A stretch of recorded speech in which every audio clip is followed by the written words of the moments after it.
Hi guys, and welcome to another episode of Kabir Considers. In this video, we're going to react to the rescue of Jessica Buchanan.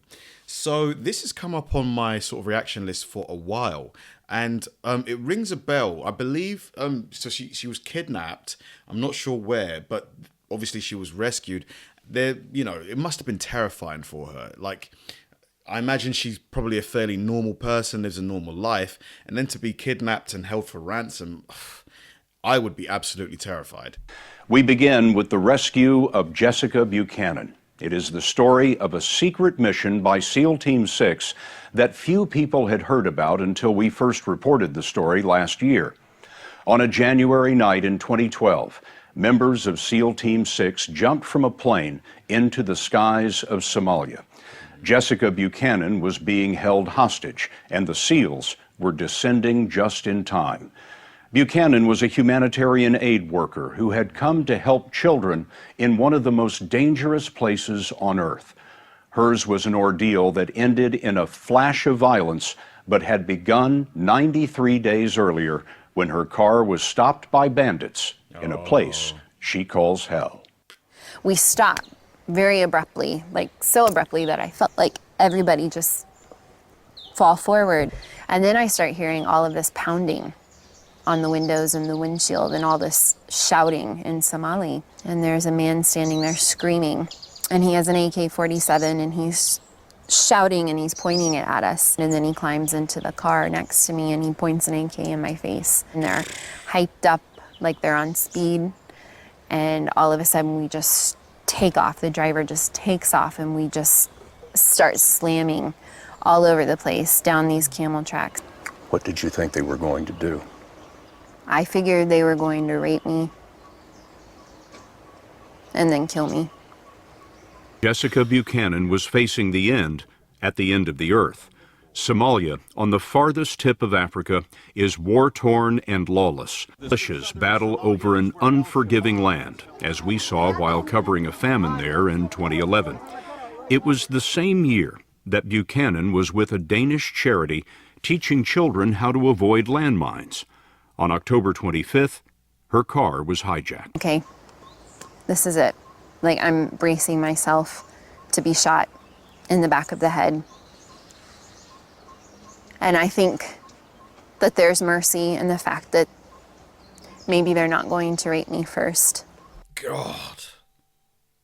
My God, that's just, that's crazy. But that it's just going to be quick. And I'm waiting, and I'm waiting. And then all of a sudden somebody shouts from behind us, "Sleep." And I'm thinking, oh my God, I didn't hear that correctly, did I? He just said sleep.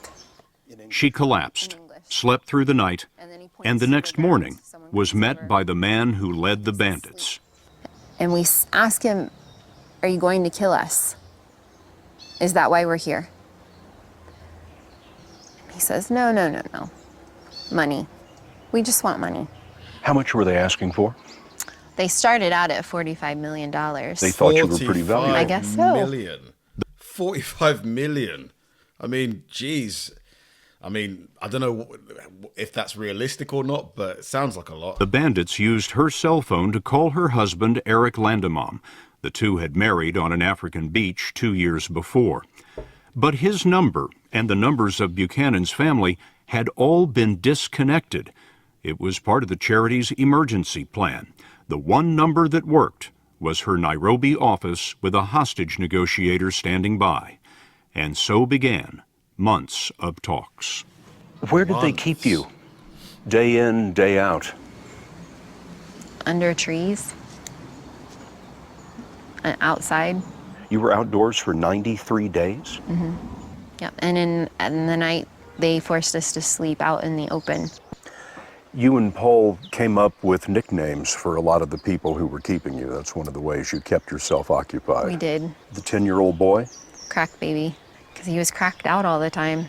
He was chewing cot and he had 2 black holes for eyes. There was nothing inside. This is one of the camps where she was held. The bandits hit her, pointed their guns at her, and put a knife to her throat. But it was exposure that took a toll. She lost 25 pounds. After 3 weeks, the bandits made a video to prove that she was alive. Have you seen the video? I have. Paul and myself, Jessica, we are safe and we are alive. I can tell I'm starting to lose hope at that point. But hope would have to last for 2 more Look at her eyes. Look how sunken they are, you know? months. As the many weeks went by, did you think the American government's watching me, they know where I am, and somebody's going to get me out of here? No, Why? because I'm just an aid worker. You didn't imagine that the President of the United States knew your name. Never. Never in a million years. After 3 months in the desert, Buchanan had a serious urinary tract infection. And in a final call to the hostage negotiator, she said this. I'd become so ill that I couldn't stand up. I couldn't walk. So I was in so much pain. Goodness me. And I said, I think I have a kidney infection. And I started to cry and I said, I'm afraid I'm going to die out here. When that call was received here in Nairobi, it set off a chain of events that led all the way to the Oval Office. The FBI and the military consulted doctors who said that if Jessica had a kidney infection, she might have just 2 weeks to live. Wow. That was transmitted to the president, who was also informed that in just a few days, there would be a new moon. Perfect darkness for a SEAL team rescue. Jessica Buchanan had chosen a star in the Somali sky to represent her mother, who had passed away a year before. She spoke to it every night, and with no moon, it was especially bright on January 25th. What did you say that night? Please tell God that I need some help. We need to get out of here. The fact that this lasted months is the worst of it for me, you know. Just imagine months and months of just thinking that's it for you. Like, you're never going to see your family again. You're going to die out in this, you know, foreign place, you know, people that are just don't care about you. It's horrible for months on end. You couldn't have known that that prayer would be answered that night. I had no idea. She was on a mat trying to sleep when she heard a faint scratching noise. One of the bandits she nicknamed Helper heard it too. And I see this look of just sheer terror on Helper's face. And then all of a sudden, it's just this eruption of gunfire. And I think, okay, well, this is it. This really is truly the end. And I cover up with my blanket again, and I just start saying, oh God, oh God, oh God. And I just remember thinking, or maybe I'm saying out loud, like, I cannot survive this. She thought she was being taken by a rival group, maybe Al-Shabaab, Islamic extremists who would surely kill her. And then all of a sudden, I feel all these hands on me, roughly grabbing at me. And I try to protect myself. And I pull the blanket closer on top of me, and then I hear my name.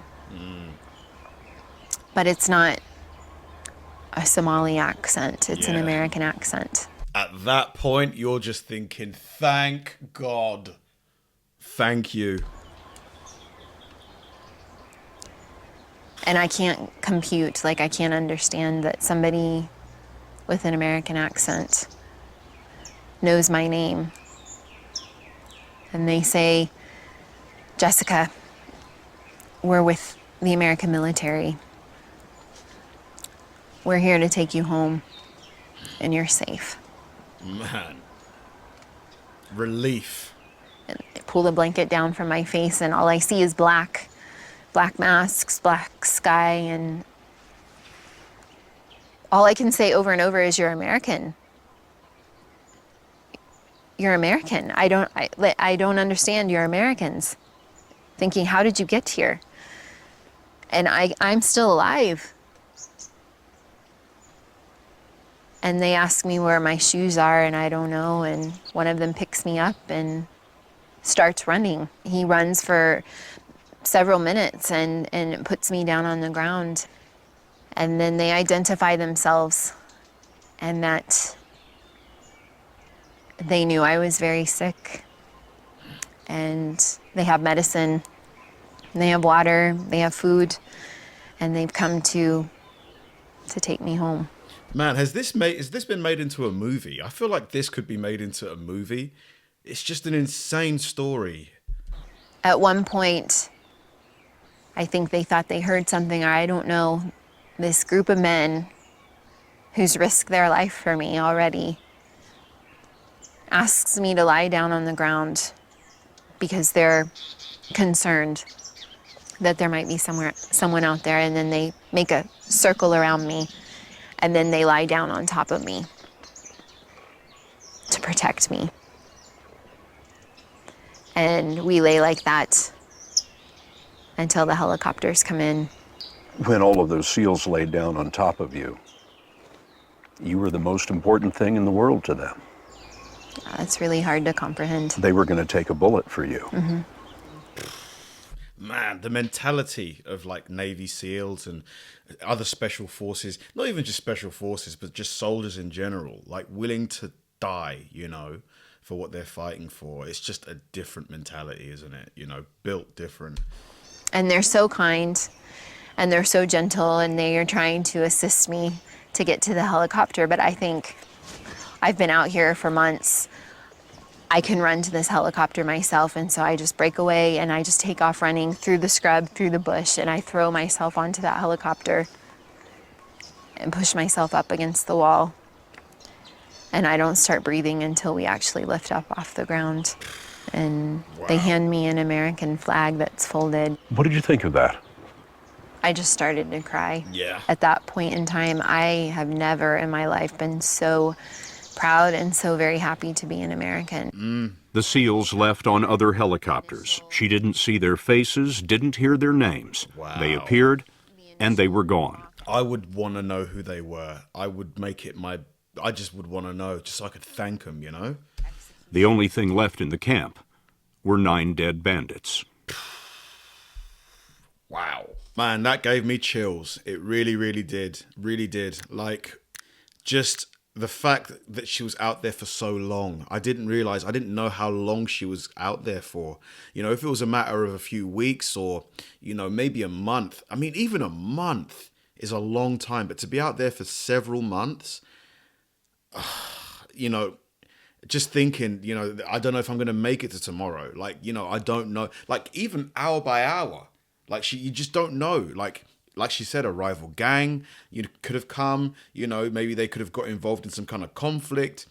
Just to have that fear and dread, like, weighing down on you for such a long time. Goodness me. Like, honestly, I'm just glad that she was rescued. Those SEALs, man, just honestly...